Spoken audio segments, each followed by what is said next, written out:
Hey folks, JD here, and today we're looking at this beast. This is the MJX X600 Hexacopter. So, let's have a little look inside and see what we've got. Right, so this box is pretty large because the quadcopter itself is pretty large, so I couldn't fit it all in the frame. But I'm hoping, as the box is going to be slightly bigger than the quadcopter, or sorry, the hexacopter in this case, that we'll have a little look at it and it'll be able to fit. Yeah, there we are, perfect. Alright, let's just position the camera a little bit better. Let's just try that. There we are. Alright then folks, so let's have a quick little look at this copter. Let me just put this box somewhere. Alright, so here we have it, the MJX X600 Hexacopter. So, very, very sleek, very, very nice. This one obviously in white. There are a couple of differences between this MJX RC and the other one that we flew a little while ago. Obviously, the other one we flew was a quadcopter, this was a hexacopter. But if we have a look at the body, you will see that this one, the fuselage, is a lot more slimline, and it has the two little lights at the front. The other one, if I remember, just had the LEDs underneath on the prop arms. So, just have a quick little look at this one for the second. Yeah, it does seem that everything is already attached when you get it, as far as the propellers, and there's one nice little feature is on this one, the gears are all encased, which is a really good feature. I do like the encasings on the gears. It does mean that you can fly them in, and land them on grass, and if there is any moisture like morning dew, you may find that without these cases you may damage the gears inside. So this is a very nice looking copter, and it doesn't weigh that much at all.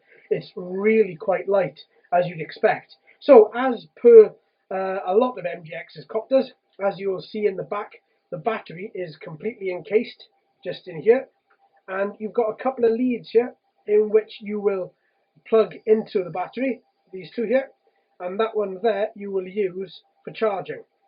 So let's just plug this in for a second, and let's have a quick little look at these lights, if we've got any charge in the battery. Wow, that's a lot. So there we go, we've got two very, very vivid blue LEDs in the front. We've got the standard 4 LEDs here for a hexacopter at the front, and the two orange again denoting the back of the hexacopter here. So let's knock that off for a second, and let's undo this. So I don't think, yeah, the only way you can actually replace this battery here would be to undo this single screw at the back here, and then it looks like it's on two small hinges, so the bottom would just clip back and then open, a bit like a drawbridge.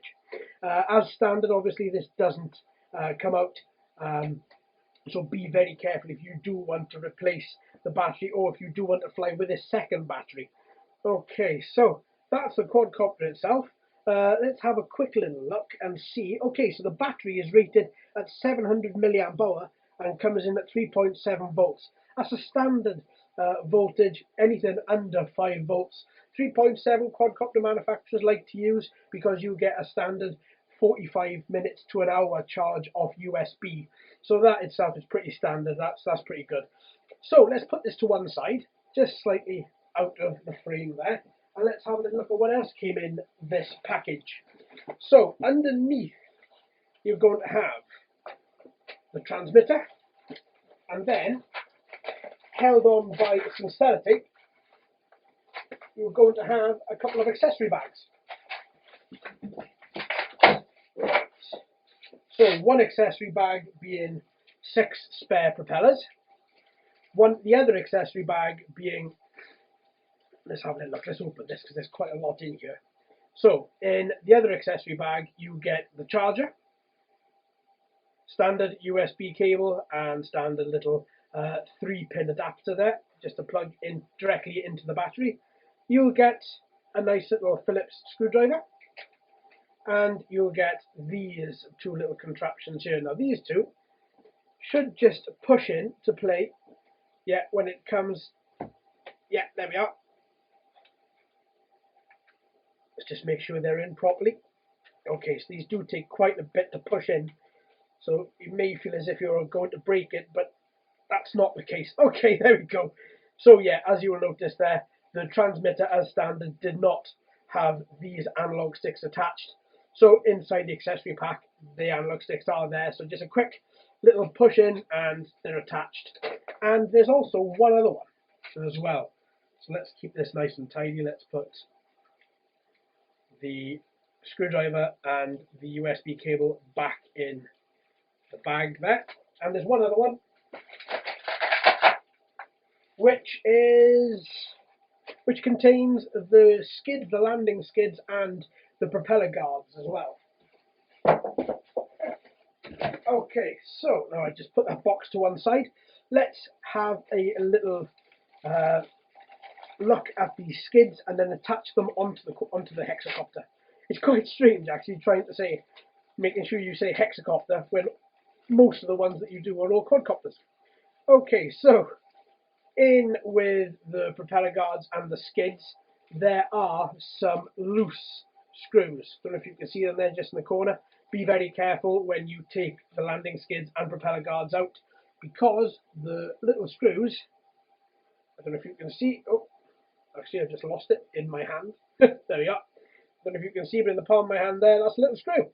You don't want to be losing those and for your kids or dogs to pick them up, but okay, so let's just put that back in there. I think I lost another one there as well. Yeah, there we go. Okay, so let's look at these landing skids. So underneath the quadcopter is where you're going to want these landing skids to go. So you've got one side of the skids are nice and smooth, and the other side is the molded plastic.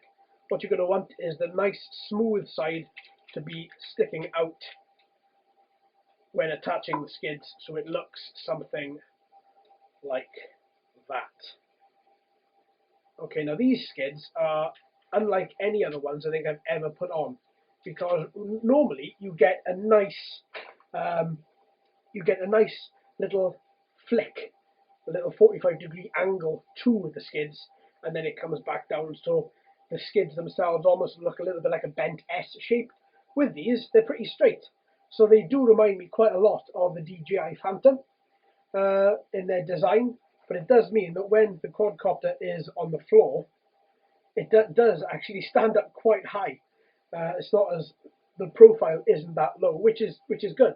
Again, means you can fly it in, you can land it in grass and things like that. So, as you'll notice, when you connect the landing skids, there's a tiny little screw hole inside. If you can see there, one there, and there's going to be one this side. There's one down there, and there's another one just there as well. Those 4 screws are going to need to be attached before you go out and take this quadcopter, because otherwise, as soon as you land, these skids, they do feel, there we are, they're quite easy to pull off. So it's not, there we are, so it's not going to take a lot for you to land or even fly with the vibrations of the motors and these skids just to fall off.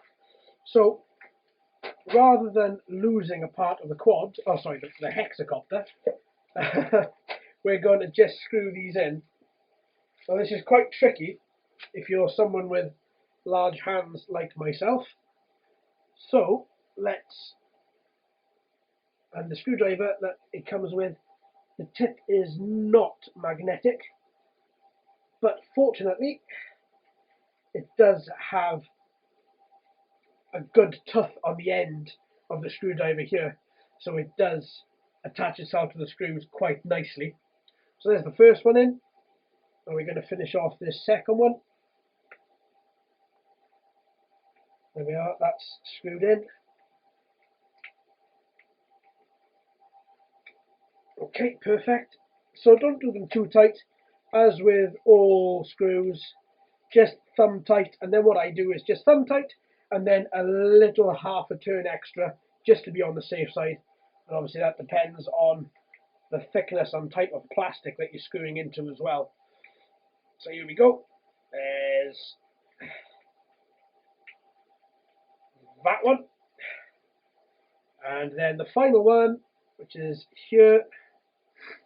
So as I'm screwing this in, just to let you know as well, this copter does have a lot of different features.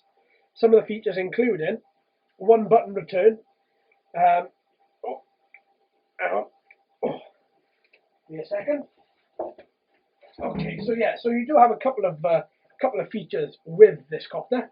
One of them being 3D roll, so it can do flips and your standard tricks, and it also has one key return. This particular model doesn't come with a camera, so no FPV, or even nothing to record, and it even the other model up from this as well, which does have one other feature as well, which I can't remember. That's not great. Does also have, let me see, oh, it has headless mode as well. There we go. So you've got headless mode. For any of you that don't know what headless mode is, if you take off and if you're standing at the back of the copter, this being forwards, then you can control the copter just with using the one analog stick rather than having to use both of them and glide. So it does make sure that forward is always forward and backwards is always backwards. So some of you might find that handy. That does confuse me a little bit, so I just tend to fly normally. Right, there we go. So we've attached the landing sprigs. Now the 4 screws are present, and these are now really nice and tight. So there we go. So that's the copter. Let's have a little look at this transmitter. This is not like one I've ever used before, and I tell you why. I don't know if you can make out in this video, but as you move this, there are little notches that this analog stick is moving into. So it's not free moving, not like this one. And there are also these little buttons here, these little sliders either side. Now these sliders allow you to have this controller as either a left-handed controller or a right-handed controller, which is brilliant, you know, straight from the off. Just with these 2 analog switches, you can take it from being a right-handed to being left-handed. And as you will see, this button then inherits the other analog stick when it's in the other mode as well. So all in all, that's a really clever design. I do take my hats off to MJX for having that built in directly into the transmitter. So as you'll notice, this transmitter is for the couple of different types of this particular hexacopter. One of them being, obviously you've got your 3D rolling function on this button here, on the shoulder button, but also you've got the function for the camera as well, which the hexacopter doesn't have. There are a couple of other things as well. So you've got your little buttons at the bottom, can't read that upside down, which is mode 1, 2, and 3, so beginner, intermediate, and advanced, which is the top one here. The bottom one is right. That's not in English, so I can't read that. Give me a second. Let's have a little look. So the bottom one here, yeah, there we are. Okay, so the bottom one there is to take a photo, and then you've got your little dial over here as well, which I believe, I may have to correct myself here in the flight video, but I believe this particular button doesn't do anything with this copter again. I think this little knob here only is for the other quadcopter next up on this one. You've got your 4 standard trim buttons, so just working left and right, up and down. That's just for adjusting trim of the copter. And then you've got your on and off button as standard. Okay, so this copter does have a little screw in the back, this transmitter rather. So you're going to want to unscrew that. And then on the inside, you're going to want to fit 3 AA batteries in order for this to work. This transmitter does not have a charger built in, so you're going to either want some pre-charged batteries or some packet batteries directly from the shop. Once again, this transmitter does not allow you to charge directly from it. So there we have it. That is the transmitter. That is the hexacopter. So there we are, folks. I hope you've enjoyed that. I've been JD. You've been fantastic as always. Join me in the next couple of days where I'll be taking this out for a nice little flight, and we'll have a look at it properly in action. Until then, my friends, happy flying.